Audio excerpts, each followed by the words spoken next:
শহীদ রাষ্ট্রপতি জিয়াউর রহমানের স্মৃতি বিজড়িত নেত্রকোনার ঐতিহাসিক তিলকখালী খালের খনন কাজের আনুষ্ঠানিক উদ্বোধন করা হয়েছে।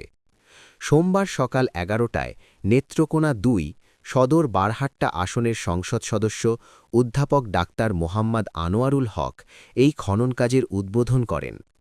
খনন কাজ উদ্বোধন উপলক্ষে আলোচনা সভায় প্রধান অতিথি হিসাবে বক্তব্য রাখেন সংসদ সদস্য অধ্যাপক ডাক্তার মোহাম্মদ আনোয়ারুল হক।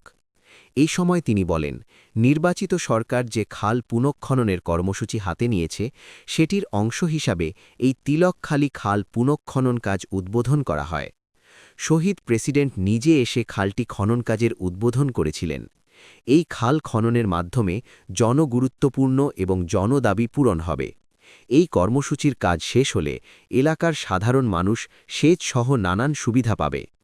এলজিইডির নির্বাহী প্রকৌশলী ওয়াহিদুজ্জামান জানান, ১,৩৬,৮৬,০০০ টাকা ব্যয়ে ৪,০২০ মিটার দৈর্ঘ্যের এই খালটি খনন করা হচ্ছে। নেত্রকোনা সদর উপজেলার মেদিনী ইউনিয়নের তিলকখালী খালটি ১৯৭৯ সালে শহীদ প্রেসিডেন্ট জিয়াউর রহমান কোদাল দিয়ে মাটি কেটে খনন কাজের উদ্বোধন করেছিলেন।